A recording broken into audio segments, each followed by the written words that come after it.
Ladies and gentlemen, good evening.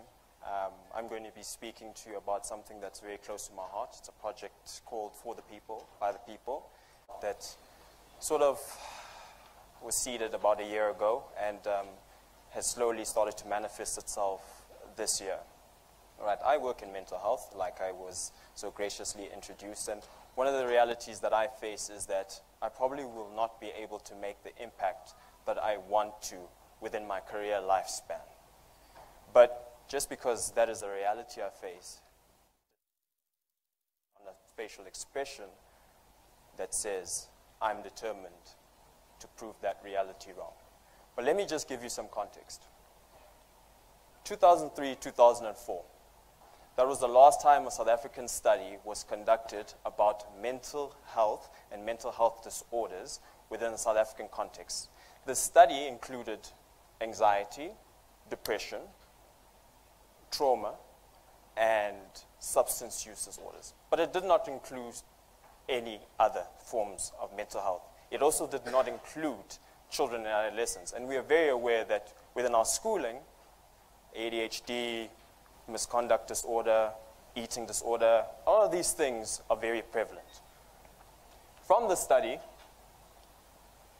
was discovered that 1/3 of the adult population in South Africa will suffer or will engage with some form of mental health illness or disorder within their lifespan.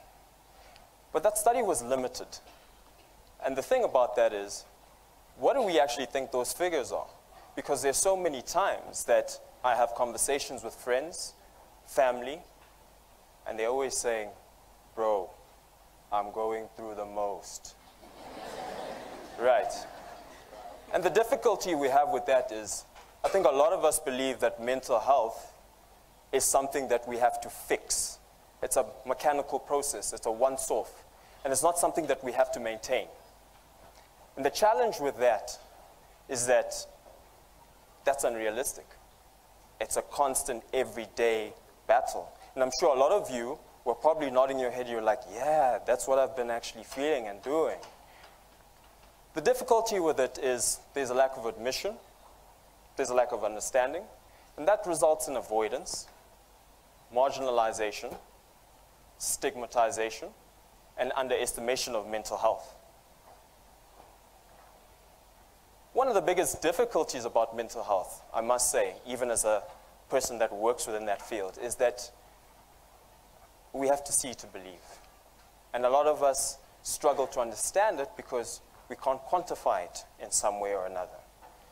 But funny enough, one of the biggest contributors to mental health is social media and the internet. And one of the difficulties with that is we see people's highlights, we see people's successes. We also see their pretenses. And we ascribe that as the way and the direction that we need to carry on and live our lives. And we put this excessive pressure on ourselves.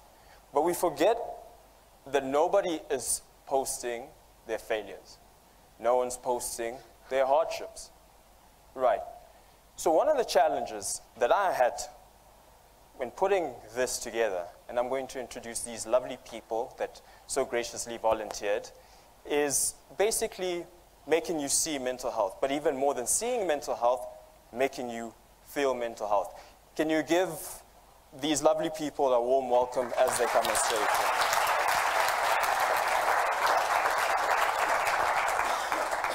Okay, guys, you can get into position.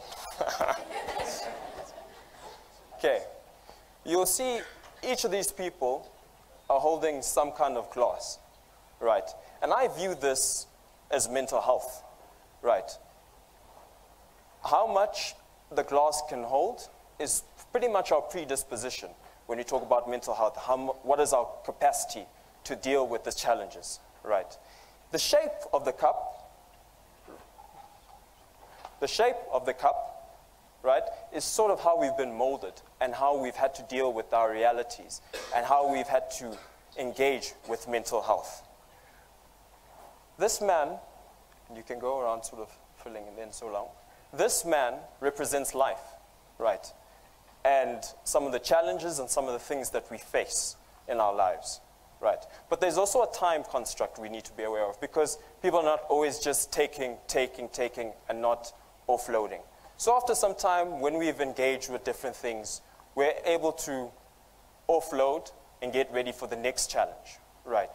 So what I'm going to do, right, for the next 20 seconds, I'm going to have life, right? I'm going to have life try and do the most to these people. And I want you to keep in mind avoidance, stigmatization, marginalization, and underestimation. Right. Your time starts now. We can count it. You can count it.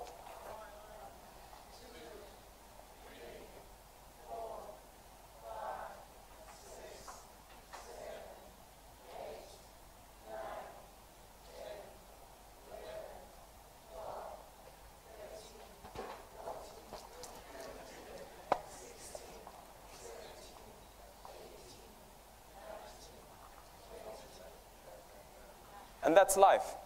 Life keeps throwing the most at us. But what these people had, she was standing, trying to avoid this, right?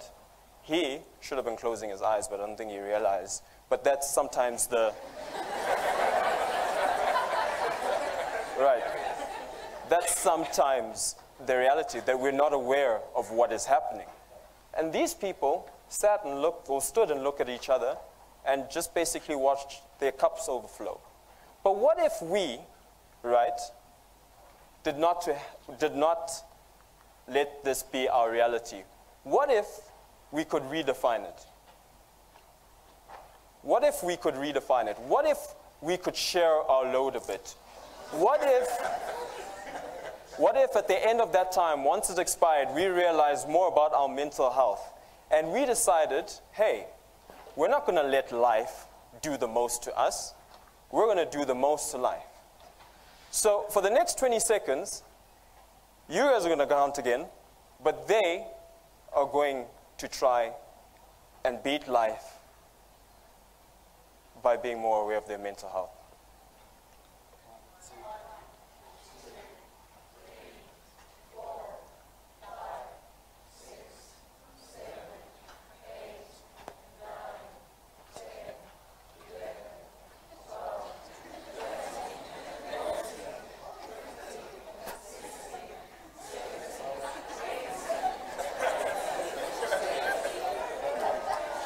Okay.